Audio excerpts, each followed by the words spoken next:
All right, so let's dive into something pretty fascinating today. Okay. It's all about personal achievement and happiness.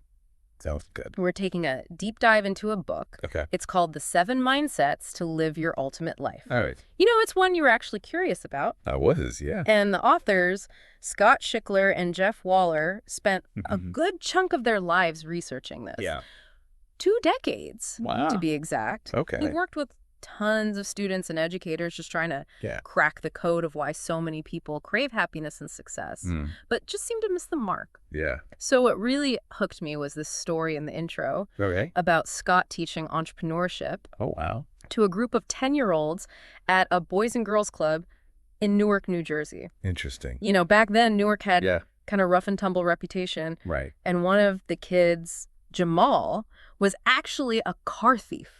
What? At 10 years old. Can you believe? That's quite a compelling start, isn't it? Yeah. Really sets the stage for how powerful mindsets can be even at such a young age. Yeah. What's intriguing is that after a month in Scott's program, Jamal hadn't stolen a single car. Wow. The director of the club couldn't believe it. Really? He was completely engrossed in learning about business. It makes you wonder what clicks in our minds that just dictates Right. our actions. Yeah. So the authors dug deep. Cool. They even interviewed over 400 wildly successful people. Wow. From Richard Branson to Jack Canfield. You know, the chicken soup for the soul guy. I do. Just to try to figure out their mindsets. Okay. What did they find? Yeah, what sets these high achievers apart? Yeah, what is it? Well, one of their key findings is this concept of counter mindsets. Counter mindsets. Yeah. What's that? These are those common sayings that we hear all the time. Yeah. The ones we're often taught as kids that sound wise, but actually end up holding us back. Think about phrases like, money doesn't grow on trees. Yeah, I remember hearing that one a lot growing up. Right. It's supposed to teach us about financial responsibility. But looking back, it almost creates this feeling of scarcity around money. Exactly. Yeah. It can instill an adversarial relationship with money instead of a collaborative one. Oh, okay. Then there's, don't make the same mistake twice. Right. It's intended to help us learn from our mistakes. Yeah. But if you think about it, it discourages risk-taking, which is crucial for growth and innovation. It's almost like we're being conditioned to play it safe, stay within the lines, avoid failure at all costs. My dad's favorite was curiosity killed the cat.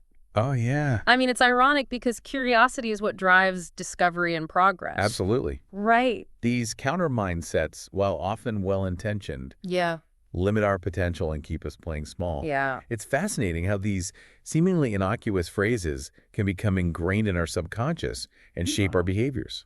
It really is. Yeah. So how do we break free from these limiting beliefs? Oh, You know? the book calls its answer The 7 Mindsets. Okay.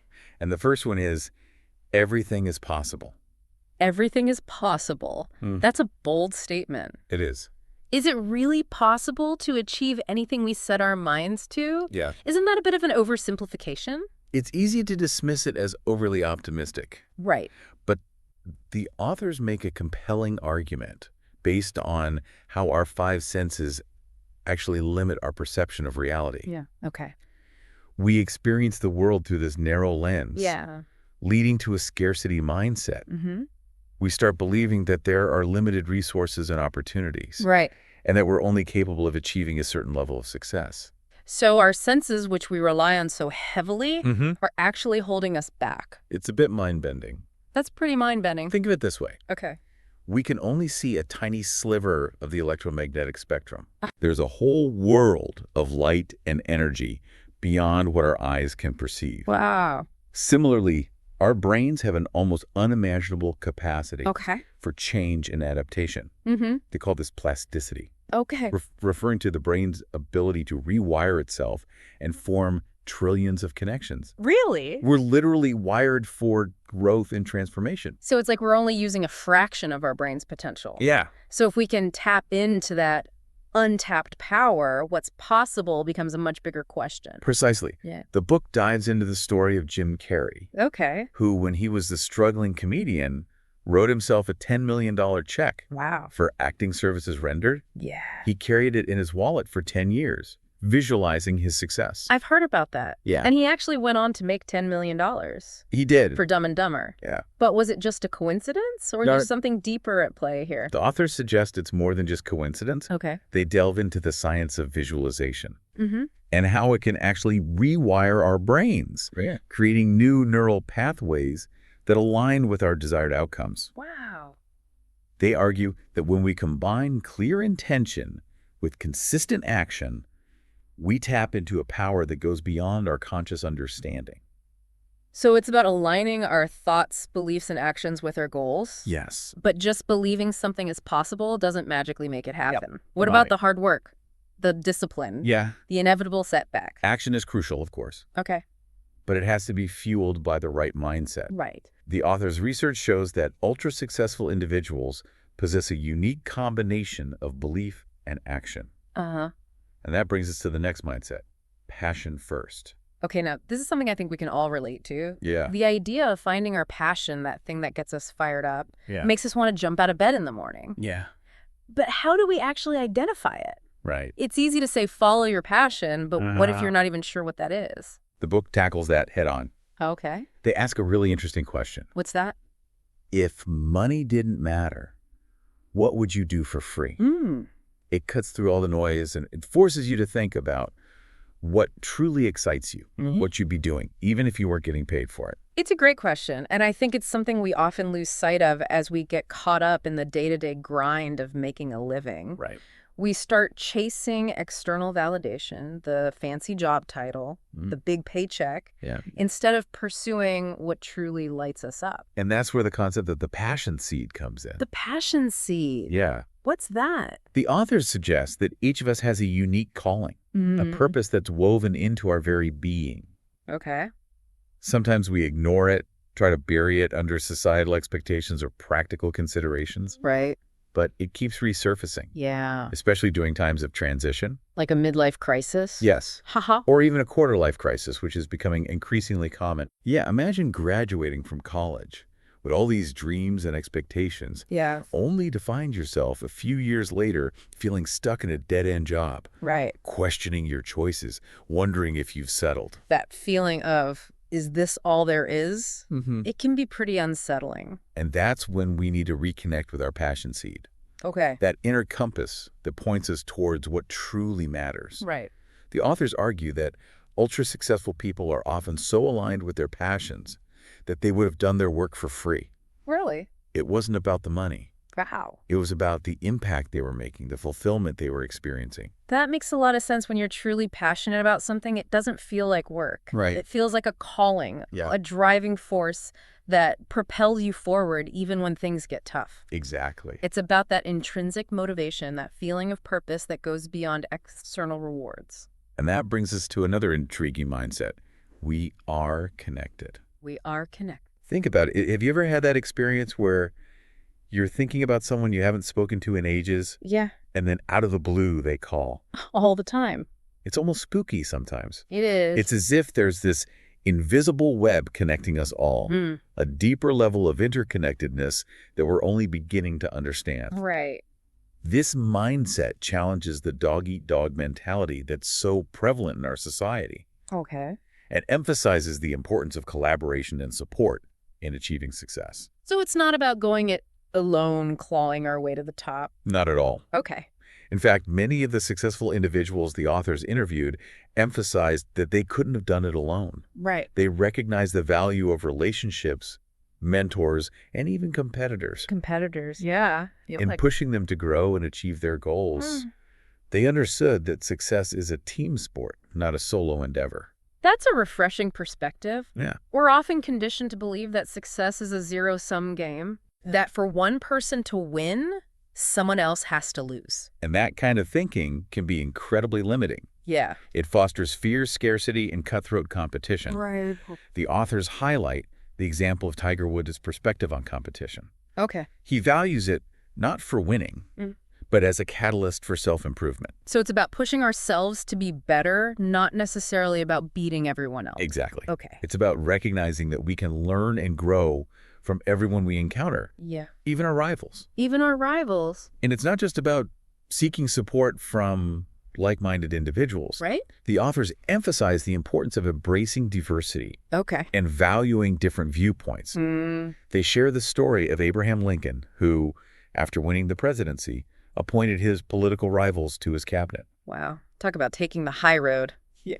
Most people would want to surround themselves with yes men after such a victory. But Lincoln understood the power of diverse perspectives. He knew that surrounding himself with people who would challenge his thinking would lead to better decisions for the country. It's a powerful lesson in leadership. It is. So how do we practically apply this we are connected mindset in our own lives?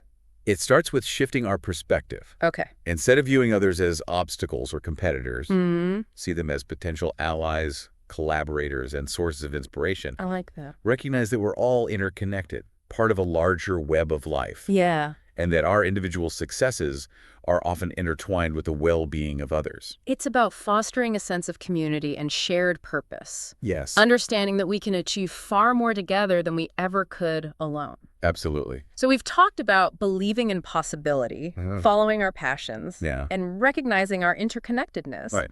What's the next step on the path to living our ultimate life?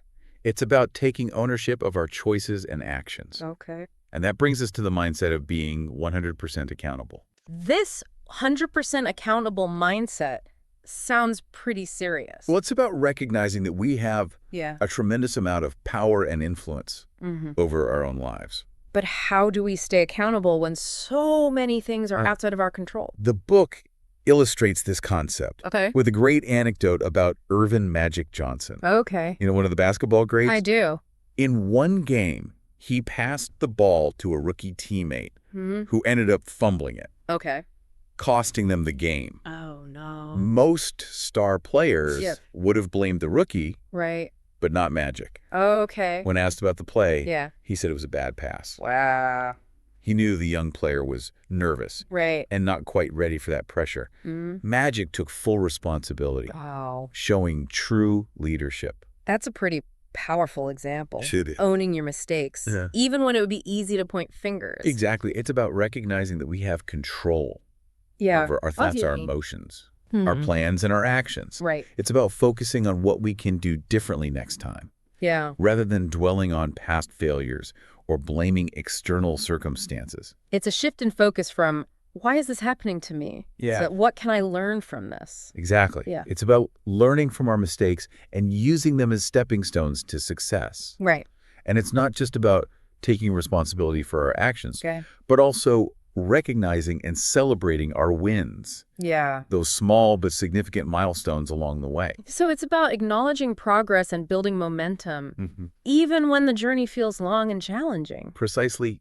Each step we take, each choice we make, contributes to the overall picture. Yeah. This mindset really resonates with me. It does for me, too. It's about taking control of our lives and shaping our own destinies. Yes. It's about stepping into our power and recognizing that we're not victims of circumstance. But sometimes taking that first step can be daunting. What about those moments when we're afraid to fail, afraid to make a mistake? Yeah. How do we overcome those fears and move forward with confidence? That's a great question. Yeah. And it leads perfectly into the next mindset, attitude of gratitude. And this is one I can definitely get behind. I think so, too. It's so easy to focus on what's wrong, what we lack, what's stressing us out, but consciously cultivating gratitude feels like a real game changer. It can be. But doesn't really have that much of an impact. What's fascinating is the research from Martin Seligman, considered the father of positive psychology. He found that expressing gratitude daily can actually increase lifespan by 6.9 years. Wait, seriously? Yeah. Just from saying thank you more often? It's not just about saying the words. Okay. It's about genuinely shifting our focus from what we don't have to what we do have. Okay. And it doesn't have to be complicated. Right. The book suggests simple practices, like keeping a gratitude journal, mentally noting good things each day, or even just saying thank you more often. Right. Maybe with a hug. I love those ideas. Yeah. It's about those small, consistent actions. Right. That add up over time. It's like that saying, little hinges swing big doors. I like that. Do you think it really works that way with our brains? Like rewiring our thinking to be more positive? There's a growing body of research that suggests it does. Really? When we practice gratitude, Yeah. we're essentially training our brains to focus on the positive aspects of our lives, Okay. which can lead to increased feelings of happiness, well-being, and resilience. Wow. And speaking of doing good, Yeah. that leads us to the next mindset, live to give. This one might seem counterintuitive, Right. especially in a society that often emphasizes individual achievement and financial success. Does this mean we should only give back after we've made it? That's a common misconception that the book challenges. It suggests that giving should be an integral part of our life, Right. not an afterthought. Yeah. It's about recognizing that we all have something to offer, regardless of our financial status or social standing. So it's not just about writing a check to a charity at the end of the year. Not at all. It's about finding ways to serve others, Okay. using our unique talents and passions. Right. It's about making a difference in whatever way we can, Yeah. whether it's through volunteering, mentoring, or even just being kind and compassionate in our daily interactions. Right. It's about integrating giving into our everyday lives. Those small acts of kindness that can ripple outward and create a positive impact. The book tells a really inspiring story about Blake Mykowski, the founder of Thomas S. Shoes. Oh, yeah. You know the ones with a super simple design? I do. He created his business based on the one-for-one principle. Oh, wow. For every pair of shoes sold, a pair is donated to a child in need. That's a fantastic example of incorporating giving into the very core of a business. Yeah. It's not just an add-on. It's baked right in.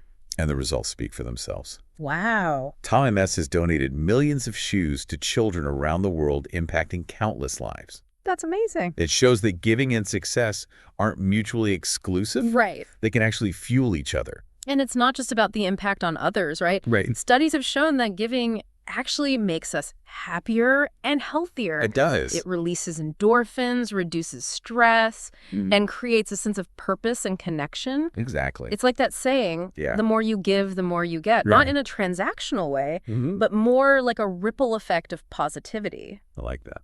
A karmic boomerang. Huh. It's about aligning our actions with our values. Yes. And recognizing that we're all part of something bigger than ourselves. And speaking of aligning our actions, Okay. that brings us to the final and perhaps most crucial mindset. Okay, what's that? The time is now. Okay, I'm sensing a theme here. Yeah. No more procrastination. Right. No more waiting for the perfect moment, right? Precisely, this mindset is about taking action. Okay. Even when it's scary.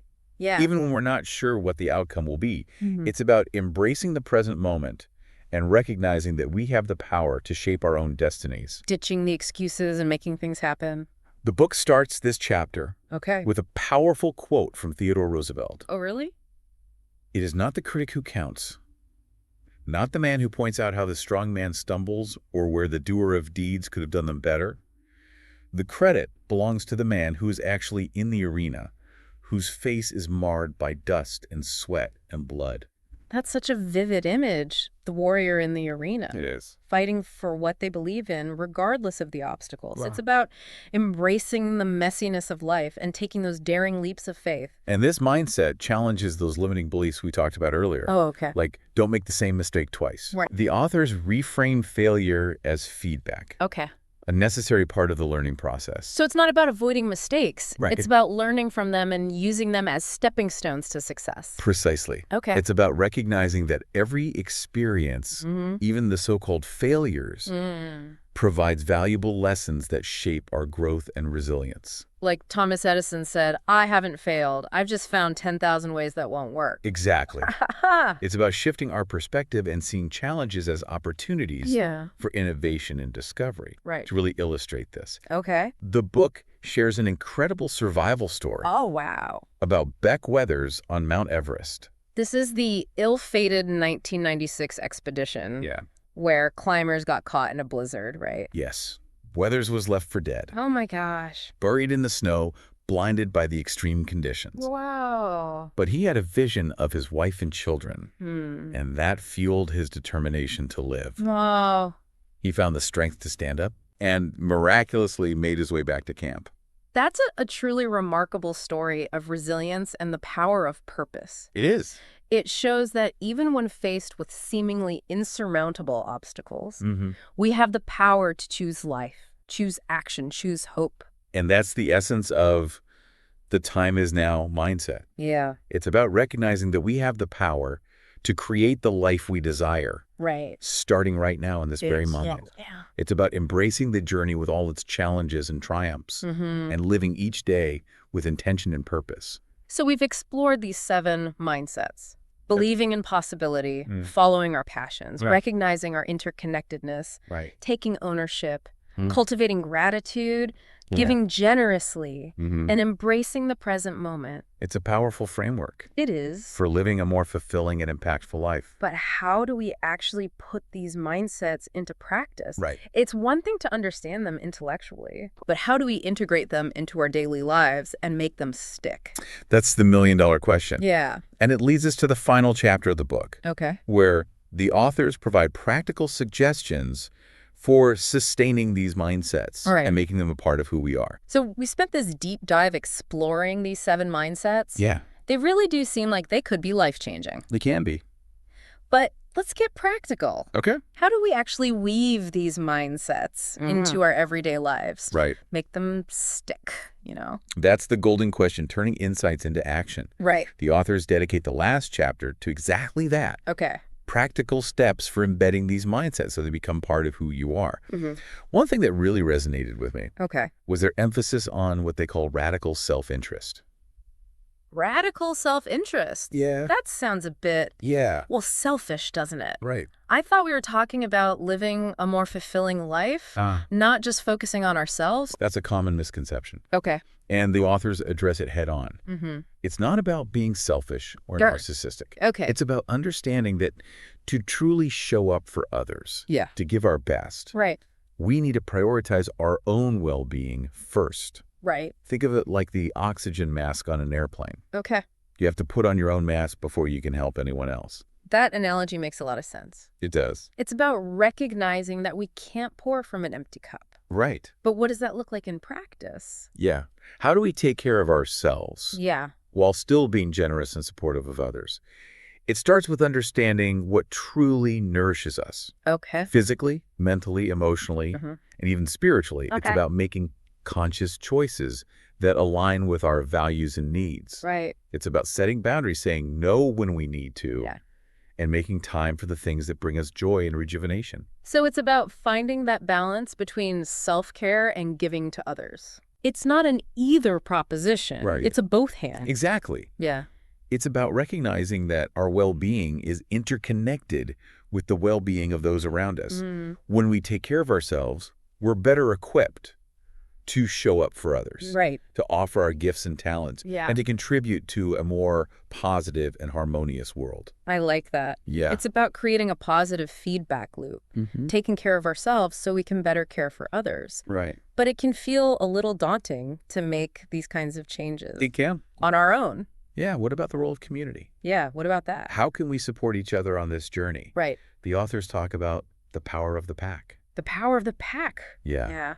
They suggest finding a mindset buddy. A mindset buddy. Someone who's also committed to personal growth. Okay. And checking in, regularly sharing insights, and offering encouragement. Yeah. They even suggest creating an ultimate life club. An ultimate life club. Yeah. What's that? A group of like-minded individuals who meet regularly to discuss the book. Right. Share experiences and support each other's goals. It's like having a team of cheerleaders in your corner. Exactly. Reminding you of your potential and celebrating your wins. I love that idea. Yeah.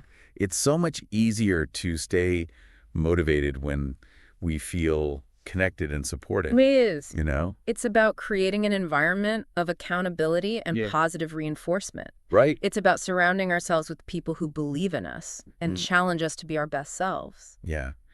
And it's not just about finding support. Right. It's also about offering it to others. That's a good point. Yeah. We can all play a role in creating a more supportive and empowering community. So we've got our mindset buddies. We've joined our ultimate life club. Okay. What's next? Yeah. How do we actually start putting these mindsets into action? Right. The authors emphasize the importance of setting clear goals. And breaking them down into smaller, achievable steps.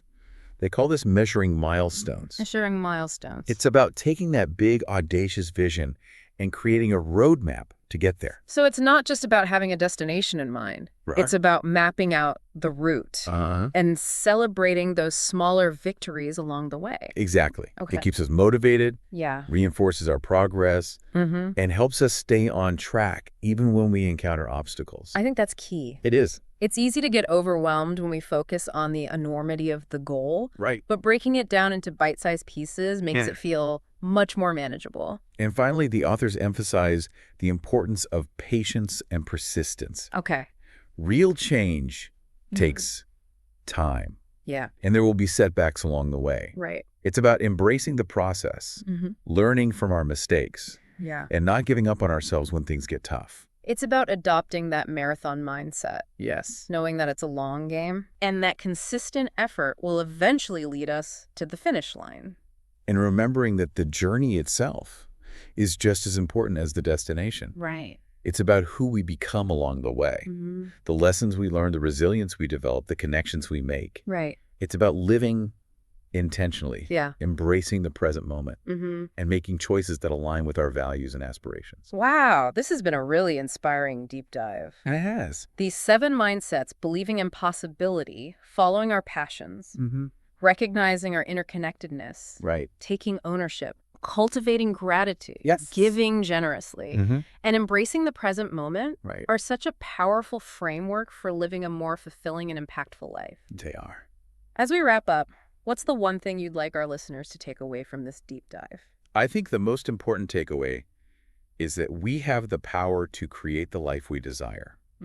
It starts with shifting our mindsets, adopting new beliefs, and taking consistent action. It's not always easy, but it's definitely worth it. Yeah. As the authors remind us, the future belongs to those who believe in the beauty of their dreams. That's a beautiful thought to end on. It is. And for those who want to explore these ideas further, The 7 Mindsets to Live Your Ultimate Life offers a wealth of additional resources. Inspiring stories, practical exercises, and thought-provoking insights that can help you unlock greater happiness, success, and fulfillment. Right. Until next time, keep diving deep, keep learning, and keep believing in the possibility of your ultimate life.